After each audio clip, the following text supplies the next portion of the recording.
Party के नेता अबू आजमी और उसके उपरांत कांग्रेस पार्टी के नेता राशिद अल्वी और उदयराज जी के द्वारा अकारण अवांछित रूप से इतिहास के सबसे क्रूर और अत्याचारी शासकों में से एक औरंगजेब का महिमा मंडन संपूर्ण भारतीय समाज के लिए बहुत अपमान की बात है। और यह कांग्रेस पार्टी और इंडी गठबंधन की पुरानी फितरत है। इससे पूर्व भी इनके राज्यसभा सांसद इमरान प्रतापगढ़ी औरंगजेब की कब्र पर जाकर फातिया पढ़ चुके हैं। इससे बात बहुत साफ हो गई है कि यह अपने इरेडिकेशन ऑफ सनातन धर्म अर्थात हिंदू धर्म के समूल नाश के अभियान में किसी भी सीमा और किसी भी निम्नता तक जाने को तैयार है। इन बयानों से एक बात और साफ हो गई, जो बुलाने पर भी अयोध्या में श्री राम लला को प्रणाम करने नहीं गए, जो 66 करोड़ लोगों के स्नान करने के बाद भी प्रयाग के महाकुंभ में स्नान करने नहीं गए, वही आज भारत के ही नहीं दुनिया के इतिहास के सबसे क्रूर और अत्याचारी शासक औरंगजेब का गुणगान करने में लगे। यह दर्शाता है कि यह भारतीय संस्कृति, भारतीय परंपरा से कितनी नफरत और हिकारत करते हैं। मैं इंडी गठबंधन के लोगों से पूछना चाहता हूं कि आज 21वीं सदी में जब दुनिया आगे बढ़ने जा रही है, हम न्यूक्लियर एनर्जी मिशन के साथ 5G रोल आउट और AI की बातें कर रहे हैं, तो उस समय मध्य युग के क्रूर अत्याचारी शासक जिसने अपने परिवार के साथ भी इतनी निर्दयता का व्यवहार किया कि 3 सगे भाइयों की हत्या की, अपने बाप को जेल में रखा, उसका महिमा मंडन करके आप क्या हासिल करना चाहते हैं? मैं इंडी गठबंधन के लोगों से पूछना चाहता हूं, सिर्फ 3 पॉइंट सामने रखना चाहता हूं।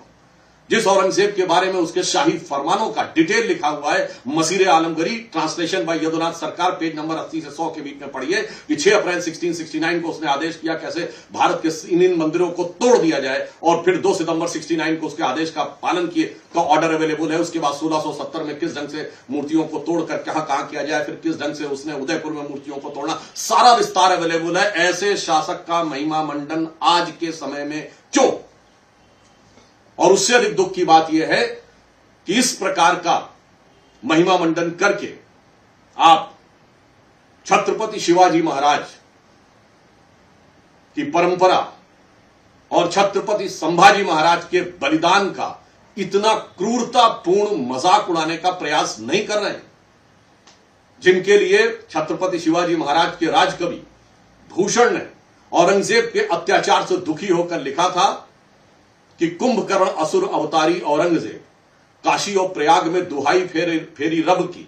तोड़े देव देवालय शहर मोहल्ले के रे, लाखों मुसलमान किए माला तोड़ी सब की, और काशी करबला होती मथुरा मदीना होती, शिवाजी ना होते तो सुन्नत होती सबकी।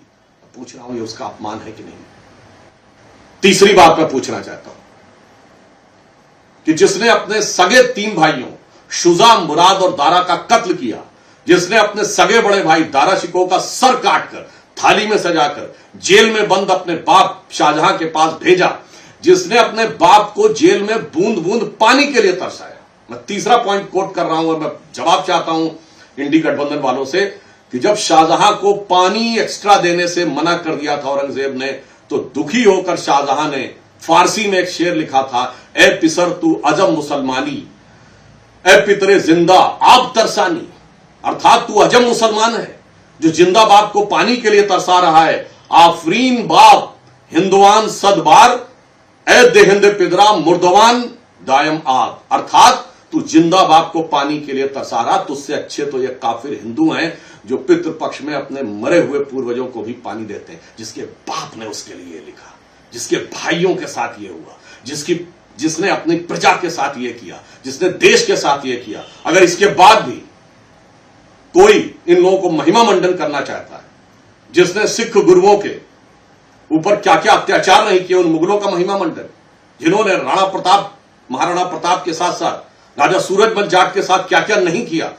उसका महिमा मंडन यदि 21वीं सदी में कोई करना चाहता है और उसे लगता है कि चंद कट्टरपंथी वोटों की सियासत का बाजार उससे गर्म हो जाएगा, तो मुझे लगता है कि उसके वोट बैंक का यह दीवानापन सनकीपन नहीं बल्कि पागलपन की तरफ जा रहा है। यह मैं बात बड़े दुख और कष्ट के साथ कह रहा हूं कि मुगलों को महान बनाने की गला काट प्रतिस्पर्धा में यह तथाकथित सेकुलर दल एक से बड़ा दूसरे से बड़ा अपने को मुगलों का बड़ा हाकिम बताने के लिए, यानी अपने को दूसरे से बड़ा मुगले आजम बनाने के लिए यह पगले आजम बनने की तरफ जा रहे हैं। साफ है कि कांग्रेस पार्टी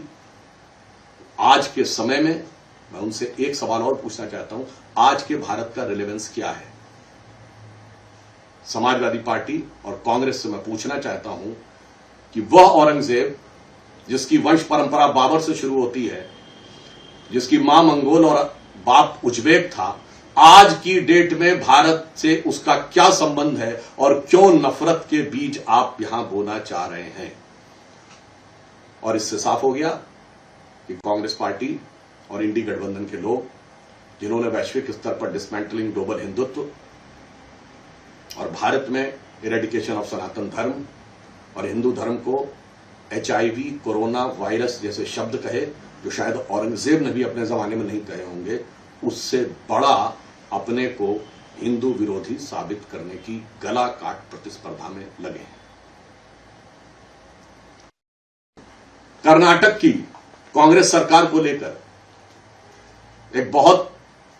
चिंताजनक और शर्मनाक परिस्थिति सामने आई है, जब कर्नाटक राज्य के कॉन्ट्रैक्टर एसोसिएशन की तरफ से यह कहा गया है कि सरकार में इतना भीषण भ्रष्टाचार हो रहा है जो उन्होंने पूर्व में कभी नहीं देखा। मैं कांग्रेस पार्टी से पूछना चाहता हूं कि आप कर्नाटक में आने के बाद अपने वायदों को तो पूरा नहीं कर पाए। आपने कर्नाटक में आने के बाद अपने तथाकथित वायदों के लिए दलित समाज को आवंटित योजनाओं में से पैसा निकाला और अब भ्रष्टाचार में आकंठ डूबते हुए नजर आ रहे हैं। यह कॉन्ट्रैक्टर्स एसोसिएशन की बातें इसका प्रमाण है। दूसरा, यह समाचार मीडिया में आया है कि कर्नाटक में मुख्यमंत्री आवास के पुनर्निर्माण और सौंदर्यीकरण के लिए जो कार्य किया जा रहा है वो बगैर वित्त समिति की अनुशंसा के किया जा रहा है। मैं कांग्रेस से साफ पूछना चाहता हूं कि क्या आपने वित्त समिति की अनुशंसा ली है या नहीं? क्या आपने इसके लिए फाइनेंशियल प्रोसीजर पूरा किया है या नहीं? यदि हां तो उन्हें साफ करना चाहिए, यदि नहीं तो कहीं ऐसा तो नहीं कि दिल्ली में जो आपके पुराने साझीदार थे उन्हीं से प्रेरणा लेकर आप नियम कानून को ताक में रखकर कहीं शीश महल वाला प्रयोग दोबारा करने का प्रयास तो नहीं कर रहे। अतः मेरा कांग्रेस से साफ मानना है कि उन्होंने पुनर्निर्माण उनका अधिकार है, जो वो चाहे वो कर सकते हैं। इसमें ड्यू लीगल प्रोसीजर पूरा किया है या नहीं, ये उनको आकर साफ करना चाहिए, अन्यथा यह प्रथम दृष्टया भ्रष्टाचार का मामला प्रतीत होता है।